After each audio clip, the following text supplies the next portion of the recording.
पहिल्यांदा तर मनापासून अभिनंदन, स्वागत आणि या व्हिडिओमध्ये आपण आज समृद्धीचा इंटरव्ह्यू घेणार आहोत. समृद्धी, तुझं पूर्ण नाव सांग आणि तुला एस-एस-टी मध्ये किती मार्क्स मिळाले त्याबद्दल विद्यार्थ्यांना तू सांगू शकतेस. माझे नाव समृद्धी सुदर्शन पवार.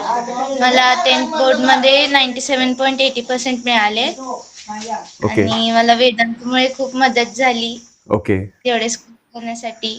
मला एक जे आहे गोष्ट सांगशील, तुला हे इंग्लिश मीडियमचे आहेत की मराठी मीडियमचे आहेत? सेमी. सेमी मीडियमचे, म्हणजे तुला इतिहास भूगोल मराठीमध्ये होता, राईट? ओके. आणि तू का, म्हणजे एवढा इंटरेस्ट कसा निर्माण झाला? इतिहास भूगोल कोणी वाचत नाही त्याला, नंतर तुला एवढं सिरियसली घेऊन तू त्याच्यात 100 घेतलेस, कसे काय शक्य झाले? नाही, मला आधीपासूनच इतिहास भूगोल खूप आवडते, त्यामुळे मला त्यात 100 आउट ऑफ 100 पाडायचेच होते. त्यासाठी मग मी खूप प्रयत्न केले. मग ते पेपरमध्ये मला वाटलं होतं की नाही पडणार, कारण की माझी ते एक लाईन चुकली होती. ओके. पण नाही मिळाली. कोणता क्वेश्चन होता तो, काय आठवतो आता? टिपाली हा होता. हा. मग मला सगळे येत होते पण वेळ पुरत नव्हता. मग त्यात डेट चुकली होती. ओके. त्यामुळे मला वाटलं की 1 मार्क तरी जाईल, पण नाही गेलं. Thank God. म्हणजे पेपर चेक करणाऱ्या व्यक्तीने समजून घेतलं की ठीक आहे, होऊ शकते चूक, गडबडीमध्ये होऊ शकते. मला सांग, तुला तो इतिहास आवडतो मॉडर्न इंडियाचा, ज्याच्यामध्ये गांधीजी किंवा आपल्याला खूप जुन्या म्हणजे गोष्टी असतात, पण मॉडर्न इंडियाचा हिस्ट्रीचा पार्ट आवडला होता की हा आवडला, ज्याच्यात युरोप आणि भारताचं थोडं दिलेलं होतं? युरोप आणि भारताचं. युरोप आणि भारत, ज्याच्यामध्ये इतिहास लेखन, पाश्चात्य परंपरा, त्यानंतर भारतीय परंपरा, जे पूर्ण तुला आवडत होतं, ते रोज रीड करायचीस तू. ओके. आणि प्रिव्हियस इयर क्वेश्चन पेपरचं काय महत्व असेल, तू सांगू शकतेस आपल्या, तू सॉल्व्ह केले होते का? हो. या काही स्टुडंट्स तुला ऐकतायत त्यांना तू सांगू शकतेस की प्रिव्हियस इयर क्वेश्चन पेपर किंवा स्कूल टेस्ट किंवा टेस्ट सिरीजचं काय महत्व आहे, ते यू कॅन टेल. त्यातूनच 70% क्वेश्चन त्यातूनच येतात, प्रिव्हियस इयर क्वेश्चन्स मधने. परत स्कूलमध्ये जे टेस्ट होतात त्यातूनच बऱ्यापैकी येतात क्वेश्चन्स. ओके. आणि याच्यामध्ये स्टडी जसा तू फॉलोअप केला, तुझा स्टडी रुटीन कसा होता? म्हणजे तू कोणत्या सब्जेक्टला असं स्पेसिफिक वेळ दिला की सर्वांनाच दिला? हा, सर्वांनाच. ओके. आणि स्टडी रुटीन कसं असायचं, म्हणजे how your day starts in exam time, किंवा जनरली तू सुरुवात कधी केली होतीस, कसा दिवस असायचा त्यावेळेस? आधी 5ला उठायचे, त्यावेळेस सकाळी संस्कृत आणि मॅथ्स करायचे. ओके. मग त्यानंतर मग कोचिंगला जाऊन येऊन मग परत स्कूलला जाऊन आल्यानंतर मग परत सायन्स. शेवटला इतिहास भूगोल करायचे, ते लक्षात राहत होतं मला रात्री. ओके. म्हणजे पॉझिटिव्ह रिस्पॉन्स आहे की रात्री जे आपण कथा कहाण्या वाचतो त्या आठवतात दिवसभर? म्हणजे मला लक्षात ठेवायचं असायचं ते मी रात्रीच करायचे. ओके. त्यामुळे याच्यामध्ये हा, बोल ना, बोला. आणि पहिल्या दिवशी केला तोच लेसन 3rd दिवशी करायचा, म्हणजे तो लक्षात राहतो. ओके. असं. आणि तू ऍज अ टॉपर आपले सेशन्स केले होते का, लाईक सकाळी ते 4 वाजता वगैरे? ओके.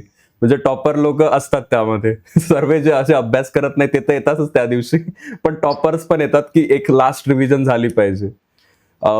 त्यामध्ये तुला काय, कोणत्या गोष्टींचं असं वाटलं की त्या सेशन मध्ये होतं काहीतरी, लाईक ते आलं पेपरमध्ये, असं वाटलं का काही? हो. ओके. आता मला सांग, काही नोट्स किंवा तू अजून काही वेगळा सोर्स यूज केला होतास यासाठी, बिटवीन युअर क्लास 10 स्टडीज? आमच्या स्कूलच्या टीचरांनी दिले होते मला इम्पॉर्टंट क्वेश्चन्स, त्यातलेच आलेले बऱ्यापैकी. आणि अजून काही सोर्सेस? नाही, अजून नाही काय. तुम्ही दिलेले नोट्स? ओके. नोट्स कशा बनवायचीस, तर पीडीएफ फॉर्मॅट मध्ये की तू स्वतः पण लिहून बनवलेल्या होत्यास? बनवलेल्या होत्यास. आणि वेब डायग्राम. यांना सांग की हे कठीण आहे की सोपं आहे इतिहासात, भूगोलामध्ये काय वाटतं तुला? मुलांना तू सांगू शकतेस तुझ्या ज्युनियर्सला? नाही, सोपं आहे. केलं म्हणजे सोपं होतं सगळं, फक्त रिव्हिजन सारखी करायला पाहिजे. बरोबर. आणि एक आता काही छोटे प्रश्न मी तुला विचारतो की या सब्जेक्टमध्ये मार्क्स घेतलेस तू, but what is your goal? आता पुढं काय करायचं असं तू ठरवलंयस? सायन्स करते आता, जेई देणार आहे, ओके त्यानंतर इंजिनिअरिंग. ओके ठीक आहे. यामध्ये एक काही शेवटचा मी प्रश्न तुला विचारतो की हे जे स्टुडंट आता सुरू करतील, म्हणजे आता तू कधी केलं होतंस ते तू नंतर सांगशीलच याच्यामध्ये, पण हे जे स्टुडंट आता अभ्यासाला नवीन सुरुवात करतायत, यांच्या सुरुवात त्यांनी कशी केली पाहिजे किंवा मधात ते डिस्ट्रॅक्ट होतात त्याबद्दल थोडं एक त्यांना लास्ट तू सांगू शकतेस की काय त्यांनी थॉट प्रोसेस ठेवावी? हा, मी पण फर्स्ट सेमिस्टर झालं त्यावेळेला नको वाटत होतं की किती करायचं. मग त्यानंतर नाही, मग आपल्याला जर चांगले मार्क पाहिजे असतील तर करायलाच लागणार आहेत प्रयत्न. बरोबर मग त्या बरोबर. जेवढे आपण हे करू तेवढे चांगले मार्क मिळतात. राईट. आणि भविष्यामध्ये सायन्समध्ये तू जे करतेस त्याला तुला खूप खूप शुभेच्छा बेटा. आणि तुला जर भविष्यात वाटलं की सिव्हिल सर्व्हिसेस मध्ये यायचंय, कारण मला इतिहास भूगोलामध्ये 100 मार्क्स होते, सांगायला खूप मोठा आकडा येतो, आणि तुला वाटलं भविष्यात MPSC करायची, तर त्याबद्दल तुझे काय विचार असतील तर तू सांगू शकतेस इथे.